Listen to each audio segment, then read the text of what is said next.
and welcome to Ukrainian. Um, I'm very excited. This is the first time we've had a guest on to interview, and I hope it's going to be a good discussion. We'll see. So maybe if everyone could try their best to give a warm welcome to Hungarian Prime Minister Victor Orban. Ah, shit. I thought this was a real interview.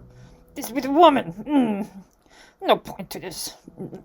Oh, wait, Mr. Orban, please, can you stay for I have just a few questions for you concerning some of the comments you made on Saturday, particularly with respect to the Russian-Ukrainian war. It's not a war. It's a special operation. No war. Oh, okay, fair enough. First of all, I do realize that you do not like women and you don't think that we have any value besides cooking, cleaning, and having children. Yes, correct. Why are you even talking? I understand that. So I guess in 2015, when you were asked why there were no women in your government, you said that women couldn't handle the stress of Hungarian politics. Do you still think that's true? And do you think that that has anything to do with your top aide's resignation earlier, where she basically called you a Nazi? It's because she's a woman. Yes. She does not understand position. It's not Nazi. It's not Nazi. It's position of Hungary. Hungary is country. Hungarian people must be pure Hungarian people. No mixing. We want just Hungary. Our culture, our language. Oh, okay, thank you. Yes, I know all of that, right? Okay, so, I guess in April when you won the election, Mr. Putin congratulated you, and he thought that this was kind of like a win for him. Oh yes, I like him very much. Vladimir, he very good friend. He's a good friend. You consider him a friend. Yes. Similar points of view. Does it concern you at all that your views have been described, and honestly, it's difficult not to describe them as those of Hitler and the Nazi regime, given that Mr. Putin claims that he is on a mission to denazify Ukraine, and who knows, maybe the rest of the world. I don't know. I have no idea. Do you find that at all concerning? No. Vladimir understand what I say. He thinks same thing about ethnic Russians, ethnic Hungarians. That's why ban on weapons to help Ukraine. I want to make things difficult. God, I thought this was a real interview. So pointless. I know, and I thought that you were an actual NATO member and an EU member, so I guess we're both a little disappointed, right? So I want to turn to another topic now.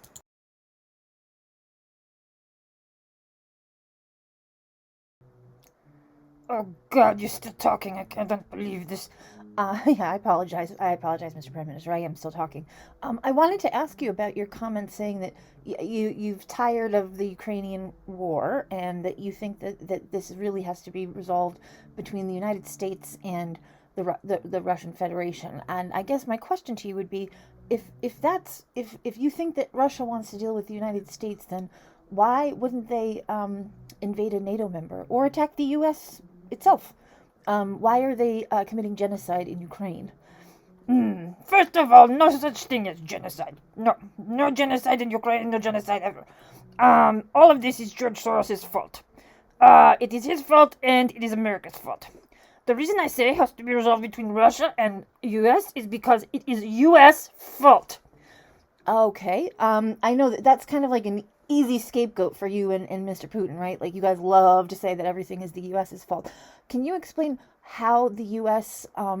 Prompted Putin to invade Ukraine? What did the U.S. do?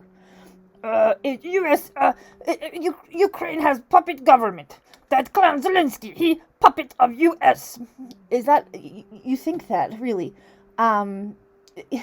He actually won a free and fair election, and then had a pretty horrible rating as a leader until the war, and now he has a 90% upwards of 90% approval rating for being one of the world's greatest democratic leaders.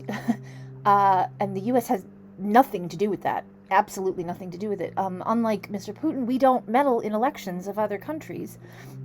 That is, of course, what you would say, you American. Lies. Okay. So, on the topic of lies, you and Mr. Putin seem very convinced that everything that Americans say is a lie.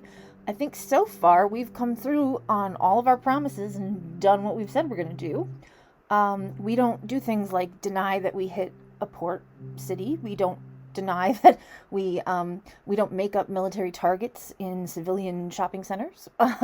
Why are you and Mr. Putin so quick to tell your people to believe that that it is Western lies that are responsible for all of this destruction and death? Because that is truth. That is truth. I also want to say one more thing on this subject. I don't think that it is okay for mixing of races. Let me explain. Budapest, yes. Lots of Muslim, yes. That's not Hungarian. We are a Christian country. Christian values, Christian people, Christian. We have a look, language, culture. We don't want immigrants. We don't want mixing of any kind of religions, races. No, pure Hungarian. That is what we want, and we want to protect our borders. I put up chicken wire myself to prevent anyone from Serbia or any of the conflicts in Africa from getting into Hungary. Yes, I read about that. I read about your wall, your Trumpish wall to keep out immigrants. And that you viewed that as Angela Merkel's problem because she promised that there would be places for refugees in the EU, and you said not in Hungary, right? Oh yeah, no, damn sure, no. Okay. I guess if that's the case, why wouldn't you be more supportive of Ukraine? They're trying to defend their borders. They're identifying themselves as Ukrainian, separate and distinct from Russian, which is exactly kind of what you're saying. The Jew president is not Christian. He is puppet of West. Regime need to be replaced. That is big problem. Then Russia can take care of little Russians, Ukrainians. It will be good for Ukraine. Okay, but that's not at all what the Ukrainian people want. And that's not at all how sovereignty works, right? I went to Oxford. Yes, I know you did. And wasn't your entire education paid for by George Soros? Yes, but he is Jew traitor to Hungary. Do you actually think that? That is what Finkelstein in New York told me. I need to win elections, so Putin and me, when we need to win election, we start war, we start trouble with U.S. Okay, yep, that seems to be your playbook. I get it. So you can say the West is the problem. That's why our country's fallen to shit. And yours has, right? No. Hungary very successful. That's actually not true. You're doing quite poorly. And your victory really was kind of a fear campaign about George Soros, which again to me seems like, for someone who is so educated, and from whom the education you received was from George Soros, it seems odd that that's the campaign you would choose. Worked, didn't it? Worked. Prime Minister now. Yes, I see that. Okay, so you basically don't think that President Zelenskyy has any role in negotiating any kind of peace for his country. You don't think that Ukraine is a sovereign nation, and you think that this all needs to stop, and that the only way to do that is conversations with Russia and the U.S. I think the U.S. has made it very clear that we're not dealing with Putin as he is a terrorist, and we don't negotiate with terrorists. That is a gross mischaracterization, and trust me, American people get bored, and they don't like spending money in Europe. They get very bored soon. They don't want to keep sending military equipment. I won't let them. I won't let them in my country. No. They get bored, and when they get bored, they're gonna vote Biden out of office.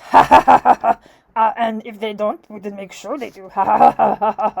And then maybe Mr. Trump or somebody like Mr. Trump come in, and that when things get resolved. Yeah. Well, our next presidential election is actually, in terms of this war, it's pretty far away. You honestly think that this is going to go on until there's a new U.S. president. You think that's the key to peace? No, no, no. Let me be clear. Let me be clear. U.S. is problem. So need U.S. solution. Need Nazi-fascist dictator in U.S. too. That is solve problem. That's how we're gonna solve this war. And then we replace whole government in Kiev and put in good government that is understand ideals of Christian nationalism like Mr. Putin and myself. Are you seriously a NATO member? Damn right I am. Protect my fucking borders. I have no words. I really don't. I'd like to thank you for being here. I guess, and I wonder, the Soviet Union invaded your country, right? You recall that? I believe you fought against that invasion. Is that correct? You're a neo-Nazi fascist, and I can't say that it's been a pleasure having you on the show. But again, I will follow the example of President Zelenskyy, who is gracious under all circumstances, and say thank you for being here. We appreciate you being our first guest. I don't want this to air. I don't want anyone to see this. This is worst show ever. And you oh god, I gotta get out of here. Okay, well, there goes Prime Minister. Thank you for joining us. Later this week, first of all, I looked into getting some real puppets. They are ridiculously expensive, so I'm working on that. I think puppets are funny, and I know that they piss somebody off. Also, I know that President Zelenskyy had announced that for the 28th, he has some surprises in store. So I thought that maybe on our next episode, we could go through sort of the history of Ukraine's Declaration of Independence and sovereignty and talk about kind of the history of how it became its own nation. And with that, I will say thank you, Slava Ukraini, and good night.